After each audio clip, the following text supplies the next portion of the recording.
মাইজভান্ডার দরবার শরীফে শিয়াদের জায়গা নাই।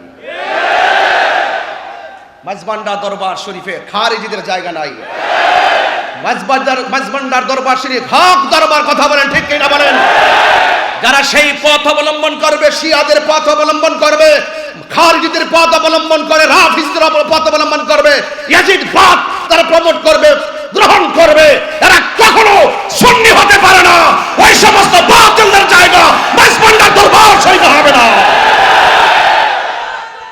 আমি আজকে অভিভূত হয়েছি শাহজাদা ডক্টর সৈয়দ হোসেন সাইফ নিহাদুল ইসলাম মাইজভান্ডারী মুনতাজিলুল আলী, তিনি আহলে বাইত রাসূল সাল্লাল্লাহু আলাইহি সাল্লামের সম্পর্কে, মৌলা আলী হায়দার কাররার শের খোদা মুশকিল কোশা মৌলা আলী কাররামাল্লাহু তাআলা ওয়াজহুল কারীম সম্পর্কে এবং সাহাবে আজমাইন সম্পর্কে, খুলাফায়ে রাশিদিন সম্পর্কে, আউলিয়া কেরাম সম্পর্কে তিনি দায়িত্বহীন কণ্ঠে এত ঝাঁঝালু, এত বর্তমান সমাজের প্রেক্ষাপট ঘিরে আহলুস সুন্নাত ওয়াল জামাতের অগ্রগতিকে সমুন্নত করার জন্য তিনি এত সুন্দর কথাগুলো বলেছেন যে এই কথাগুলো অসংখ্য অগণিত দেশ এবং প্রবাসের মানুষের জানার আগ্রহ, বোঝার আগ্রহ ছিল।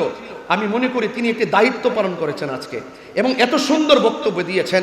এই বক্তব্যের আলোকে আমি আর এই যে মৌলা আলী কাররামাল্লাহু তাআলা ওয়াজহুল কারীম সম্পর্কে, আমি আর সেদিকে যেমন এই কথাগুলোই যথেষ্ট হয়ে গেছে এই হাউজের জন্য, আমি একটু অন্যদিকে যাবো। তবে এতটুকু বলতে চাই, শাহজাদা ডাক্তার সৈয়দ হোসেন সাইফ নিহাদুল ইসলাম মাইজভান্ডারী সাহেব তিনি যে আলোচনা করেছেন, এই আলোচনার দ্বারা দায়িত্বহীনভাবে আজকে প্রমাণ হয়েছে মাইজভান্ডার দরবার শরীফে শিয়াদের জায়গা নাই। মাইজভান্ডার দরবার শরীফে খারিজিদের জায়গা নাই। মাইজভান্ডার দরবার শরীফ হক দরবার, কথা বলেন ঠিক কিনা বলেন? যারা সেই পথ অবলম্বন করবে, শিয়াদের পথ অবলম্বন করবে, খারিজিদের পথ অবলম্বন করে, রাফিজদের পথ অবলম্বন করবে, ইয়াজিদ পথ তারা প্রমোট করবে, গ্রহণ করবে, এরা কখনো সুন্নি হতে পারে না। ওই সমস্ত বাতিলদের জায়গা মাইজভান্ডার দরবার শরীফে হবে না।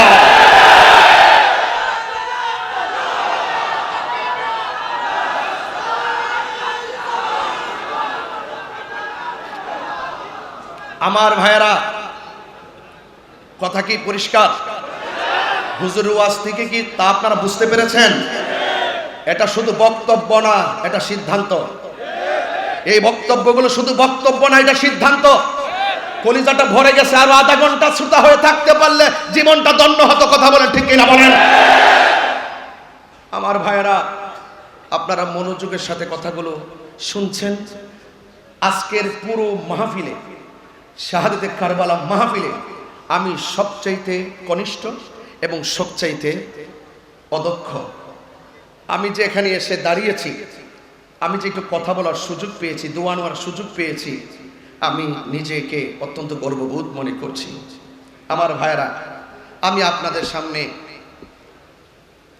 যে কথাগুলো বলবো আহলে বাইতে রাসূল সাল্লাল্লাহু আলাইহি সাল্লাম সম্পর্কে, আমার অত্যন্ত পরম প্রিয় শ্রদ্ধেয় ভাইজান খুব সুন্দর কথা বলেছেন। আমি শুধুমাত্র আপনাদেরকে কয়েকটা হাদিস মুবারকের মাধ্যমে কিছু বিষয় আমি আপনাদের সামনে ক্লিয়ার করতে চাই। আহলে বাইতে রাসূল সাল্লাল্লাহু আলাইহি সাল্লামের মর্তবা কত, পাক পাঞ্জাতনের মর্তবা কত, এবং আহলে বাইতে রাসূল সাল্লাল্লাহু আলাইহি সাল্লামকে ভালোবাসা শুধু ঈমান না, ঈমানের অবিচ্ছেদ্য অংশ। এটার ব্যাখ্যা হয়তো পরে এক সময় বলবো। অবিচ্ছেদ্য অংশ। সবাই নিজেকে হক দাবি করে, কিন্তু বসলে বোঝা যায় কতটুকু হক কতটুকু না হক। কথা বলে ঠিক কিনা? যার যার জায়গায় বসে বসে, ঘরের কোনায় বসে বসে এজিদের পক্ষে দালালি করা সম্ভব, কিন্তু মাইজভান্ডার দরবার শরীফের প্রেক্ষাপটে এসে এজিদের দালালি করতে গেলে 500 বার চিন্তা করতে হবে। জায়গা নাই।